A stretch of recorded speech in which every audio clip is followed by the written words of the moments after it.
I think Ten Hag will arrest that particular situation. I think Bruno Fernandes will be pulled up for either remonstrating about not being taken off, kicking out at Trent Alexander-Arnold, pushing linesmen, or generally having the body language of a lightweight. This is One-to-One with Simon Jordan.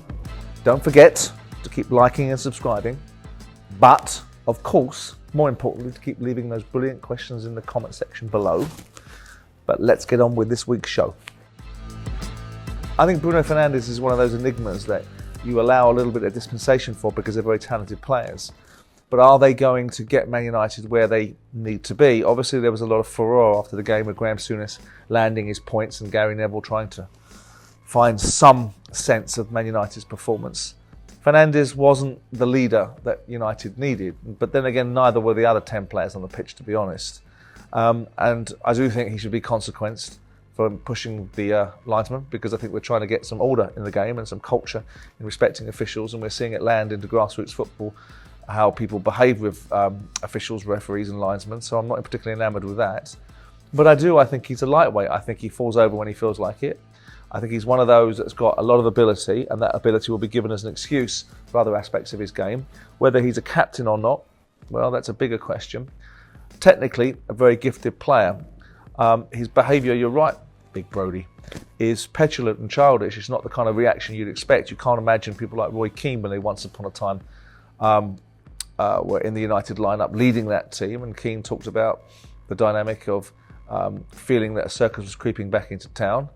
I think Ten Hag will arrest that particular situation. I think Bruno Fernandes will be pulled up for either remonstrating about not being taken off, kicking out at Trent Alexander-Arnold, pushing linesmen, or generally having the body language of a lightweight.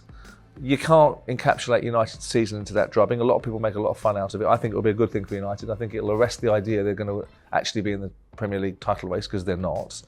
And it'll give them more opportunity to square some circles that Ten Hag will clearly see the moment he gets stuck on top at certain times. The outcome was that. And there was a load of them out there. It wasn't just Fernandes. But Fernandes is the captain. Fernandes is the person that you're supposed to turn to that sets the temperature, sets the tone. And he did anything but that. So I think it was petulant. I think it was poor. But then again, you show me a good loser and I'll show you a loser. What you wanted to see was a little bit more resilience, a little bit more discipline, a little bit more fortitude, and a little bit more example. And to be quite honest with you, in that game, Fernandes did none of the above. I think I'd get my whole head in front of a shotgun if I found myself agreeing with Adrian Durham or anything. Look, I mean, Arsenal make their own luck, and you have to look at results and teams that have won Premier Leagues, that have dug themselves out of positions of adversity. I don't think you get to be top of the Premier League after 26, 27 games because your entire body of work is based upon luck. Yeah, they've ridden it a little bit. They've ridden the games against Aston Villa, and they've ridden their luck against Bournemouth. And if they keep giving teams head starts in games, one of them's going to body them, because they aren't going to be able to pull it back from a side that's slightly more ruthless and more significant than Aston Villa and Bournemouth.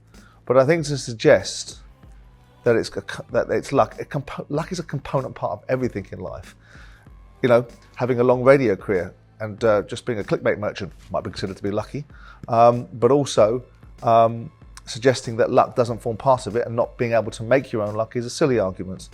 I think Arsenal are far from lucky, but I think they will find some other kind of luck, and it may be bad if they keep putting themselves in the way of giving teams a head start. It's a difficult one with Tottenham Hotspur, because, you know, I wrote an article in the Daily Mail last week about Tottenham needing to kick on, and Daniel Levy maybe needing to just be less of an accountant and maybe stop saving a pound to lose a fiver and push on and win things that will give you a different feel to the football club.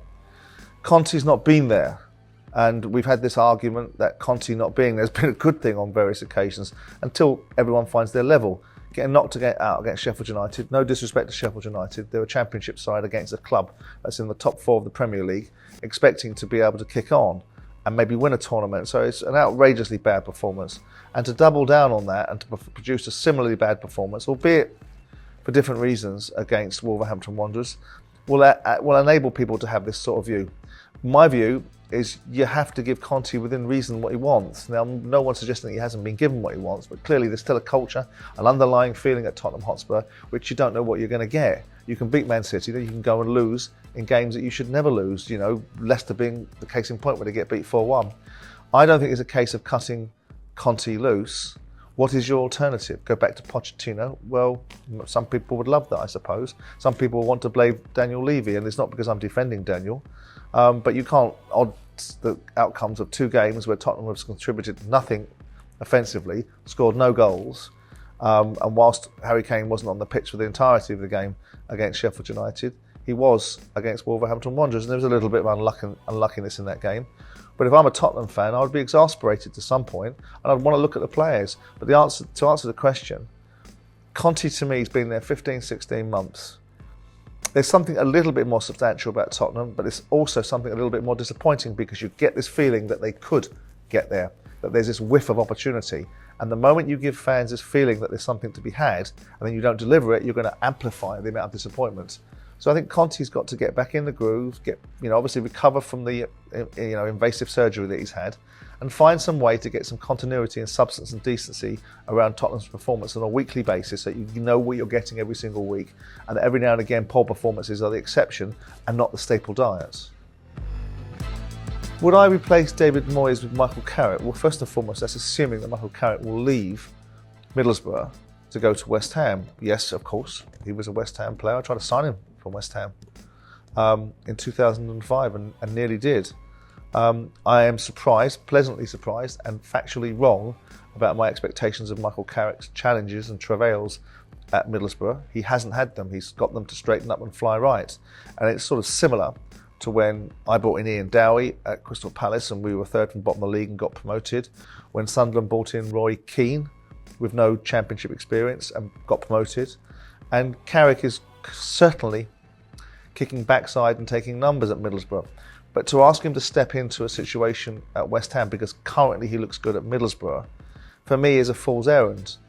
Look, it's a dreadful result on the weekend. But then again, I think at this moment in time, Brighton are one of the form teams in the Premier League, one of the best teams in the Premier League. And the only reason they don't get that sort of accreditation is because they're Brighton and they're not Liverpool or Manchester City or Manchester United or Arsenal or Tottenham.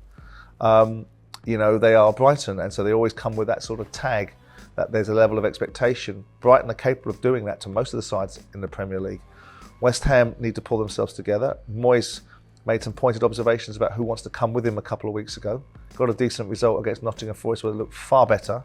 Were okay against Man United, a little bit unlucky in the Cup. And now they go again in the league and boom, get their heads handed to them again. And David again talked about players coming with him and then qualified it by saying they're a good group. I worry that David's sort of veering into football manager territory by talking about what was done before. If they get relegated from this division, which I don't think they will, but if they were to get relegated, runs in Europe and finishing in the top half of the Premier League will be of scant consolation to anybody. David needs to refocus and recenter on trying to find a methodology to get this team doing slightly better. The argument that players like Souček and Bowen and others that were key components of the side previously haven't turned up, beginning to diminish because those players are better in recent weeks, but the team performance isn't. Players like Declan Rice that people make a lot of noise about have got to do far better than they're doing because they're supposedly 100 and 120 million pound footballers. They're not the only reason, but those are your sort of players that you turn to get yourself out of situations when you're in the cart. No, I wouldn't suggest that changing David Moyes for Michael Carrick is a solution. No, I wouldn't suggest that Michael Carrick will be sprinting to do that either which way. I think it's a fool's errand. Moyes has got to get himself together and they've got to look at the end of the season by staying in the Premier League and then see what the future looks like, because unfortunately for David, this is the one season he has no arguments. £160 million of a transfer spend has put him behind the 8 ball in this situation, and West Ham need to regain some poise, otherwise they will be sucked right back into the situation when really and truly they have enough quality and innate ability to not be in the position that they're in. Right, that's it for this week's edition of 1-to-1 with Simon Jordan. Don't forget to let me know your views on Fernandes and Manchester United, on the allegation that Arsenal are lucky, and the ongoing saga of Tottenham, Conte, and where does that end? Don't forget to keep liking and subscribing. Don't forget to leave those questions in the comment section below, and I'll see you next week.